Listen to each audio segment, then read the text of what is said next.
Textures. Everyone loves them. They are cool. They are really cool. But how do you make them? Have you ever searched how to make dust textures in Photoshop? Or how to create lightning overlays in Photoshop? Don't worry, it is way easier than you think. So here is how you can create overlay textures in Photoshop. First you gotta search for a nice and free stock image. Or you can use your own, it doesn't matter. Just go to Pexels or Unsplash.com and search for whatever you would like to create. Thunder, dust, cracks, anything really. Then you will need to pick a decent looking photo and put it into Photoshop.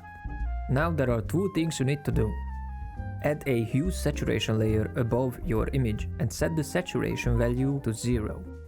Then add a curves adjustment layer above it and slide this dot. Now look at that. Slide the dot until you are happy with the result and you are pretty much done. However, if you pick an image that is too bright like this one, you need to add one more adjustment layer before the curves. And that is the invert filter.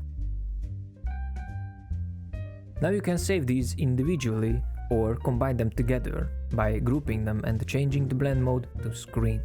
And these are the basics of making texture overlays in Photoshop. Go and create something nice with this knowledge.